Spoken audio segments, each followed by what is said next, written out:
আসসালামু আলাইকুম।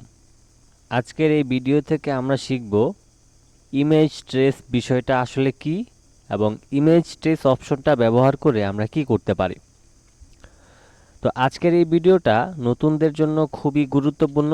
আশা করতেছি আপনারা শুরু থেকে শেষ পর্যন্ত দেখবেন এবং এই বিষয়টা ভালোভাবে আপনারা যদি না বুঝেন তাইলে কিন্তু আপনারা এটা দিয়ে কাজ করতে পারবেন না এবং এটার অনেক গুরুত্বপূর্ণ কিছু কাজ আছে এবং আপনার কাজ 10 মিনিটের কাজকে 1 সেকেন্ডে শেষ করে দিবে। তো চলুন আমরা মূল বিষয়টা জানি। প্রথমেই হচ্ছে আমরা আজকে যে অপশনটা শিখব সেই অপশনের নাম হচ্ছে ইমেজ ট্রেস। তার মানে এখানে যে কোনো কিছুর ইমেজের ক্ষেত্রে অবশ্যই এটা রিলেটেড। প্রথমে এটার নাম হচ্ছে ইমেজ, তারপর হচ্ছে ট্রেস। তো যে কোনো ইমেজকে আমরা ট্রেস করে আসলে কি করতে পারবো। যে কোনো একটা ইমেজকে ট্রেস করার পর, যেমন এখানে একটা ছবি রয়েছে, আমি যদি এটাকে ডিলিট করে দিই, দেখেন ডিলিট হয়ে গেছে। আবার যদি কন্ট্রোল জেড দিই চলে আসলো। তো এটা হচ্ছে মূলত আমাদের একটা ইমেজ, আই মিন জেপিইজি, যেভাবে করে আপনি বুঝতে পারেন। এখন এইটার মাঝখানে যে ব্ল্যাক কালারের অংশটা আছে, এটা হচ্ছে আমাদের একটা লোগো। তো এটা অবশ্যই কেউ না কেউ বানিয়েছে। এখন বানানোর পর ধরেন কোনো একটা কাজের ক্ষেত্রে বা কোনো একটা কারণে আপনার এই ডিজাইনটাই সেম টু সেম আপনার লাগবে, ঠিক আছে? তো এখন এই ডিজাইনটাকে কিভাবে আমরা এক ক্লিকে ভেক্টর করতে পারি। ভেক্টর বিষয়টা কি? প্রথমেই হচ্ছে এটা কিন্তু একটা ছবি, হ্যাঁ, বা জেপিইজি। এখন এইটাকে যখন আমরা ইমেজ ট্রেস করব তখন কিন্তু এটা আমাদের একটা ভেক্টর ফাইল হিসেবে তৈরি হয়ে যাবে। যেমনটা ধরেন নর্মালি আমরা এখান থেকে এইরকমভাবে যে আমরা শেপ নিয়ে আমরা এরকম যে করে থাকি না, এইগুলিকে বলা হয় ভেক্টর ফাইল বা এআই ফাইল, ঠিক আছে? তো আমরা চাচ্ছি যে এই ইমেজটার এই যে অংশটা আছে, এই যে লোগোটা আছে, এটাকে আমরা ভেক্টর করে ফেলতে চাই। এজন্য বেশ কিছু উপায় আপনাকে অবলম্বন করতে হবে। প্রথমেই হচ্ছে আমি এই ছবিটাকে এখান থেকে ডিলিট করে দিলাম। আপনি যেই ছবিটাকে ইমেজ ট্রেস করে আপনি আপনার প্রয়োজন অনুযায়ী সেটাকে ভেক্টর করে নিতে চান, সে ফাইলটাকে প্রথমে ফাইলে গিয়ে প্লেস অপশনে ক্লিক করবেন। তারপর অবশ্যই আপনার ডেস্কটপে সেই ইমেজটা থাকতে হবে। এরপর আপনি ইমেজটাকে সিলেক্ট করে আপনি এখান থেকে প্লেসে ক্লিক করবেন। আমি নর্মালি মাউসের লেফট বাটনটা ক্লিক করে আমি এইভাবে করে এটাকে এখানে প্লেস করে দিলাম। ওকে, এখন এখানে বেশ কিছু সময় আপনি দেখবেন যদি কোনো ইমেজ ওপেন করেন তাহলে এই ধরনের একটা ক্রস চিহ্ন চলে আসে। তো এই ক্রস চিহ্নটাকে সরানোর জন্য আপনি এই এমবেড অপশনে ক্লিক করলে এটা চলে যাবে, ঠিক আছে? আচ্ছা, এটা হচ্ছে আমাদের প্রথম একটা সলিউশন। দ্বিতীয়টা হচ্ছে যে আমরা যখনই এই ইমেজের উপর ক্লিক করি তাহলে দেখেন এখানে ইমেজ ট্রেস নামের একটা অপশন চলে আসে অটোমেটিক্যালি। আমি যদি ফাঁকা জায়গায় ক্লিক করি দেখেন এখানে কিন্তু কিছু নাই। তো আমি যদি আবারও ইমেজটাতে ক্লিক করি তাহলে এখানে ইমেজ ট্রেসের অপশনটা অটোমেটিক্যালি চলে আসে। এখন আপনার এই অপশন যদি এইদিকে না থাকে তাহলে আপনি উইন্ডো থেকেও আপনি কিন্তু ইমেজ ট্রেস অপশনটা বের করে নিতে পারবেন। যেমন হচ্ছে আমি একটু নিচে গিয়ে দেখাই আপনাদেরকে। আচ্ছা, মেবি এটা উপরের দিকে আছে, আমি একটু দেখাই দিই আপনাদেরকে। ইমেজ ট্রেস এই যে দেখেন ইমেজ ট্রেস, ঠিক আছে? তো এই ইমেজ ট্রেস এবং এই ইমেজ ট্রেস একই অপশন। আপনি এইটা দিয়েও ব্যবহার করতে পারবেন এবং আপনি উইন্ডো থেকে এই ইমেজ ট্রেস অপশনটাও ব্যবহার করতে পারবেন। তো আমি নর্মালি এখান থেকেই দেখিয়ে দিই। এবার এই ছবিটাকে সিলেক্ট করার পর দেখেন এখানে ইমেজ ট্রেস অপশন দেওয়া রয়েছে এবং এখানে একটা অ্যারো কি দেওয়া রয়েছে। তো এখানে হচ্ছে আপনারা যদি এই অ্যারো কিতে ক্লিক করেন এখানে বেশ কিছু অপশন পেয়ে যাবেন। তো এখানে বেশ কিছু অপশন বলতে একটা হচ্ছে ডিফল্ট, একটা হচ্ছে হাই ফিডেলিটি ফটো এবং একটা হচ্ছে লো ফিডেলিটি ফটো, আর একটা হচ্ছে 3 কালার, 6 কালার, 16 কালার, তারপর হচ্ছে শেড অফ গ্রে। এটা হচ্ছে গ্রে কালার টাইপের, যদি কোনো গ্রেডিয়েন্ট কালার টাইপের থাকে সেক্ষেত্রে সেই ধরনের কালার। তো এখন এইখানে দেখেন এইখানে যে আমাদের লোগোটা রয়েছে এটা কিন্তু শুধুমাত্র একটা কালারের রয়েছে। এই মাঝখানের অংশটা কিন্তু ফাঁকা, এখানে কিন্তু কোনো কিছুই নাই, হ্যাঁ? তো এখন আপনার যদি এখানে 2 থেকে 3 ধরনের একটা ডিজাইন, যেমন ধরেন এই ডিজাইনটা যদি 3টা কালারের হইতো, ধরেন এই অংশটুকু রেড কালার অথবা এই অংশটুকু ইয়েলো কালার এবং এটা ধরেন ব্লু কালার। তো এই ধরনের তিনটা যদি আপনার কালার হইতো তখন ইমেজ ট্রেসের এই অ্যারো কিতে এসে কিন্তু আপনার এই 3 কালারস অপশনটাকে সিলেক্ট করতে হইতো। এখন এইখানে যেহেতু আমাদের একাধিক কোনো কালার নাই, শুধুমাত্র একটা কালারই রয়েছে, সেক্ষেত্রে আমি কি করতে পারি, এই অ্যারো কিতে ক্লিক করে জাস্ট এখান থেকে হাই ফিডেলিটি ফটো এইটার উপর একটা ক্লিক করে দিব। ক্লিক করে দেওয়ার পর দেখেন এইখানে কিন্তু আমাদের এই যে ইমেজটা আছে এটা কিন্তু অটোমেটিক্যালি আমাদের অলরেডি ভেক্টর হয়ে গিয়েছে। তবে এখানে বেশ কিছু কথা আছে। আমি যদি একটু জুম করি, দেখেন এইখানটা একটু নষ্ট হয়ে গেছে, এখানটায় নষ্ট হয়ে গেছে, এই অংশটা নষ্ট হয়ে গেছে এবং এই অংশগুলি নষ্ট হয়ে গেছে এবং এইখানে বেশ কিছু অংশ কিন্তু নষ্ট হয়ে গেছে যেগুলি আমাদের মিলে নেয়। তা আমি আবারও কন্ট্রোল জেড দিয়ে দিলাম। এখন এখানে আমাদের এটা নষ্ট হয়ে যাওয়ার কারণ কি, আই মিন এটা যেভাবে ছিল সেভাবে তো আসতেছে না। তো এটার কারণ হচ্ছে আমি এখানে হাই ফিডিলিটি ফটো দিয়েছি। যদি আমার ইমেজটা হাই কোয়ালিটির হয়ে থাকে তাহলে অবশ্যই এখান থেকে আমি হাই ফিডিলিটি ফটোতে ক্লিক করব। আবার যদি আমার ফটোটা লো কোয়ালিটির হয়ে থাকে তাহলে লো ফিডিলিটি ফটো এই অপশনে ক্লিক করতে হবে। এখানে বেশ কিছু বিষয় রয়েছে।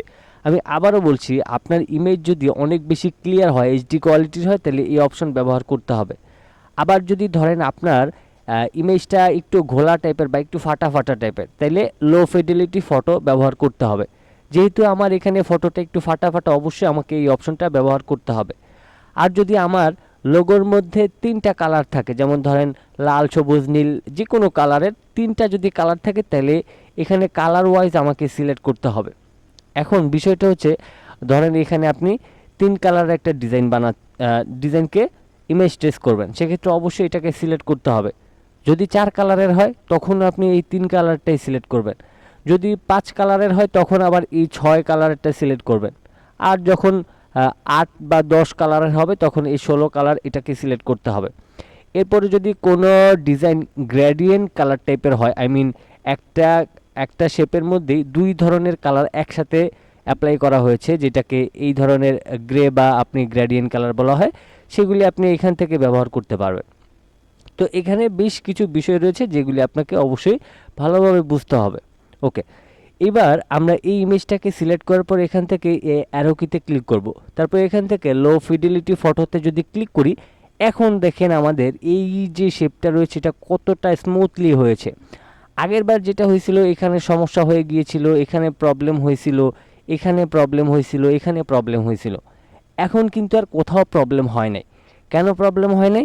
কারণ আমি অ্যাডোবি ইলাস্ট্রেটরে দেখিয়ে দিয়েছি যে আসলে আমি যেটা ইমেজ ট্রেস করতে চাচ্ছি এইটা একটু লো রেজুলেশনের বা খারাপ পিকচার আর কি। তো এই জন্য আমি অবশ্যই লো ফিডিলিটি ফটোটা ক্লিক করে দিয়েছি। ওকে, এখন দেখেন সম্পূর্ণটা কিন্তু স্মুথভাবে রয়েছে। এখন এখানে আমাদেরকে এখন যেটা করতে হবে, এই যে দেখেন এখানে এক্সপান্ড নামের একটা অপশন রয়েছে, আপনি এই এক্সপান্ড অপশনে ক্লিক করতে হবে। এক্সপান্ড অপশনে ক্লিক করে দেওয়ার পর আমাদের সম্পূর্ণ কাজ কিন্তু শেষ। এবার আমরা এটাকে রাইট বাটন ক্লিক করে আনগ্রুপে ক্লিক করব এবং এই হোয়াইটটাকে সিলেক্ট করে কিবোর্ড থেকে ডিলিট প্রেস করব। দেন ফাইনালি আমাদের এখানে একটা ইমেজ থেকে ভেক্টর ডিজাইনটা আমরা খুবই সহজে আমরা নিয়ে নিলাম। এবার এই ধরনের টুকটাক সমস্যা থাকতে পারে, যেমন এই কালারটা কিন্তু এখানে ফাঁকা থাকবে এইরকম। আমি কন্ট্রোল জেড দিয়ে নিই। তো এই ধরনের এই অংশটা যেহেতু ফাঁকা থাকবে, আপনি সিলেক্ট করে আপনি শেপ বিল্ডার টুল দিয়ে কিবোর্ড থেকে কন্ট্রোল অল্টার ধরে মাউসের লেফট বাটনটা ক্লিক করে এটাকে মাইনাস করে দিবেন, তাইলে আপনার শেপ কমপ্লিট হয়ে যাবে। এখানে কোনো ধরনের ঝামেলা নাই বা কোনো এখানে আহামরি কিছু নাই কিন্তু।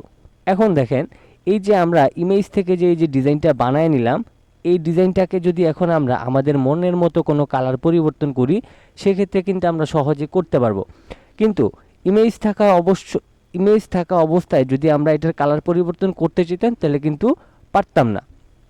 তো আমি এখন কি করব, আমি এই শেপটাকে সিলেক্ট করে ধরেন রেড কালারটা দিয়ে দিলাম, অথবা আমি এখান থেকে ধরেন এই কালারটা দিলাম, অথবা আমি এই কালারটা দিয়ে দিলাম। ওকে, এখন আমি যদি ফাইল থেকে আবারও প্লেসে গিয়ে আমি যদি ইমেজটাকে আবারও নিয়ে আসি এখানে, এই যে এখানে নিয়ে আসলাম। হ্যাঁ, এখন এই যে ধরেন এটাও কিন্তু আমাদের লোগো এবং এটাও কিন্তু আমাদের লোগো। এটা হচ্ছে এখন ইমেজ এবং এটা হচ্ছে আমাদের ভেক্টর। এটা আমরা ইমেজ ট্রেসের মাধ্যমে ভেক্টর করে নিয়ে আমাদের ইচ্ছা মতো এটাকে আমরা কালার পরিবর্তন করে আমরা আমাদের কাজে ব্যবহার করতে পারবো, কোনো প্রবলেম নাই। কিন্তু যদি এই যে এটা ইমেজ অবস্থায় আছে, এখন আপনি যে কোনো জায়গা থেকে এটাকে সংগ্রহ করছেন, হয় এটার এইচডি কোয়ালিটি আপনি নেওয়ার জন্য এটাকে ইমেজ টেস্ট করতে পারেন।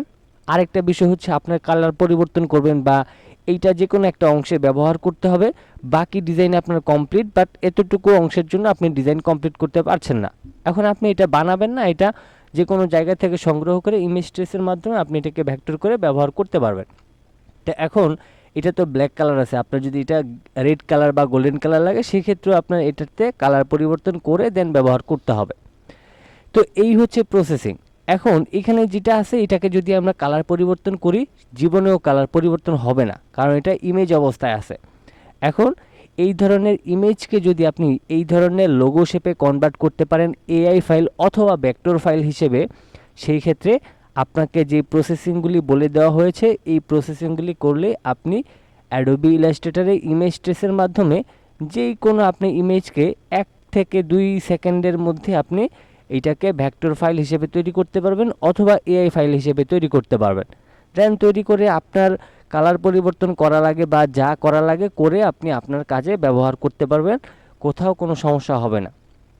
এখন এখানে একটা জিনিস বলে রাখি, অনেকেই আবার প্রশ্ন করতে পারেন, এই যে আমরা এটাকে যে এখান থেকে ইমেজ ট্রেস করলাম, এটাকেই কি আমরা অন্য প্ল্যাটফর্মে, যেমন ধরেন কোনো বায়ারের যদি এই ধরনের ডিজাইন প্রয়োজন পড়ে, সেক্ষেত্রে কি আমি এই ইমেজ ট্রেসের মাধ্যমে তাকে সরাসরি এটা দিয়ে দিতে পারবো? না, এটা আপনি দিয়ে দিতে পারবেন না, কারণ এটা অবশ্যই একজনের ডিজাইন।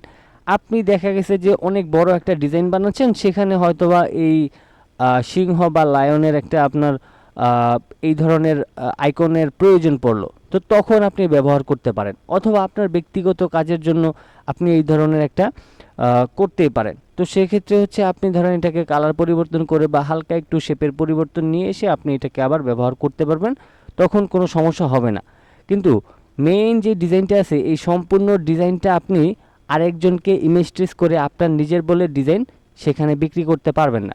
যদি বায়ার হচ্ছে ভালো ট্যালেন্ট হয় বা সে এই বিষয়ে যদি ভালো বুঝে, তখন আপনি ধরা খাবেন কপিরাইটের। আর যদি সে না বুঝে, তখন দেখা গেছে যে সে বায়ার হয়তো বা অনেক বেশি বিপদে পড়বে আর কি।